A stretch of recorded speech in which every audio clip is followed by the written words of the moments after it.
Χωριστά λανθρωπιάς, παρότι ο ίδιος πατέρας, χωρίς ίχνος ευαισθησίας και ντροπής, διέσυρε και τελικά κατέβασε από το λεωφορείο ένα παιδί μόλις 10 χρόνων που δεν είχε το αντίτιμο του εισιτηρίου, ούτε καν €1, για την ακρίβεια 90 λεπτά. Και τώρα, χωρίς συγγνώμη, προσπαθεί να δικαιολογήσει τα δικαιολόγητα. Ας ακούσουμε τον οδηγό του λεωφορείου που διαπόμβευσε ένα 10χρονο μαθητή. Το παιδάκι ήθελε να το αφήσω από το σχολείο σε ένα δρόμο που έχει κίνηση. Πού να το αφήσω εκεί, εγώ φοβήθηκα. Μην το πατήσει κανένα αμάξι. Αυτός ήταν ο λόγος. Και δεν συνοδευόταν από γονιό. Ήταν μόνο του. Τι θα μου έλεγε μετά η μάνα του πατέρα του. Θα πρέπει και μόνος του να το καταλάβει ότι αυτό δεν έπρεπε να το κάνει με τίποτα. Ειδικά σε ένα παιδάκι τώρα 10 χρονών να το βγάλει έξω από το λεωφορείο για €1. Για όνομα του Θεού, πού ζούμε? Το δρομολόγιο του μικρού μαθητή και του οδηγού του κτέλ Κορίνθου καθημερινό. Στις 7:30 το πρωί ο μικρός έπαιρνε το λεωφορείο για να πάει στο σχολείο από την αρχαία Κόρινθο. 5 ώρες μετά επιβιβάζονταν και πάλι προκειμένου να επιστρέψει στο σπίτι του. Μόνο που χθες το μεσημέρι τα πράγματα είχαν άσχημη εξέλιξη και ο μικρός βρέθηκε μόνος μέσα στην πόλη να κλαίει με λυγμούς, μιας και ο οδηγός τον πέταξε στο δρόμο για 90 λεπτά. Ο άνθρωπος αυτός μετά από 24 ώρες με πήρε τηλέφωνο πριν 1 τέταρτο από τώρα που μιλάμε και μου είπε εμένα προσωπικά, αντί να στήσει έστω μία συγγνώμη, μου είπε γιατί ρε φίλε πήρε τόσο έκταστο θέμα. Ο μικρός μαθητής 12:25 τελείωσε το μάθημά του, 12:30 ήταν μέσα στο λεωφορείο.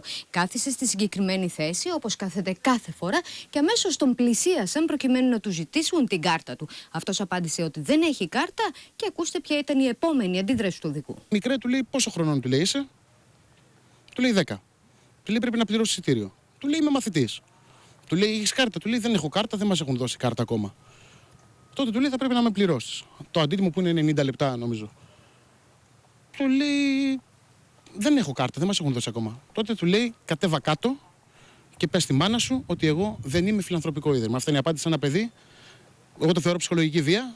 Τυχερός μες στην ατυχία του ο μικρός είχε ξεχάσει ανοιχτό το κινητό του και όλη τη συνομιλία την άκουσε ο παππούς του που αμέσως έσπευσε να πάρει το μικρό από τη μέση του δρόμου. Μες στην απόγνωσή του το αγόρι πρόλαβε και συγκράτησε τον αριθμό του λεωφορείου ώστε αμέσως να βρεθεί ο ασυνείδητος και άσπλαχνος οδηγός. Αυτός μου ζήτησε συγγνώμη, μου λέει δεν το συνειδητοποίησα. Νόμιζα ότι ήταν απόγευμα. Δικαιολογίες, τις οποίες δικαιολογίες αυτές δεν ευσταθούν. Αν δεν είχε ένα από τα δικά σας παιδιά την κάρτα μαζί του, θα το κατεβάζατε? Όχι. Σε καμία περίπτωση. Ωστόσο, παρά το γεγονός ότι επιβεβαίωσε στους συναδέλφους του την πράξη του όταν τον ρωτήσαμε γιατί έβγαλε από το λεωφορείο το παιδί, έδωσε μια εντελώς διαφορετική εξήγηση. Ο γονιός δεν φέρει καμία ευθύνη. Πού θα αφήνει το παιδάκι μόνο του. Το πάτε για να μάξει, θα έκανα εγώ μετά. Γι' αυτό και δεν τον πήρα. Γιατί του είπα να πάει στο σχολείο, γιατί νόμιζα ότι την έχει κομπανίσει κιόλας. Πάντως, κάθε χρόνο τέτοια εποχή, περισσότεροι μαθητές της περιφέρειας που μετακινούνται με τα λεωφορεία των κτέλ αντιμετωπίζουν το ίδιο πρόβλημα, καθώς οι κάρτες δωρεάν μεταφοράς αργούν να εκτυπωθούν από τα σχολεία. Και εμένα μου έχουν τύχει οδηγοί που μου λένε την κάρτα σου. Απλά τους λέω δεν έχω κάρτα, τίποτα άλλο. Οι γονείς του μικρού έχουν κινήσει κάθε νόμιμη διαδικασία, το ίδιο όμως και τα κτέλ Κορίνθου, προκειμένου ο θερμόαιμος και άκαρδος οδηγός να τιμωρηθεί παραδειγματικά. Στις συναρμόδιες επιτροπές της Βουλής συζητείται από το πρωί το πολυνομοσχέδιο με τα προαπαιτούμενα, με την κυβέρνηση να δέχεται πιέσεις και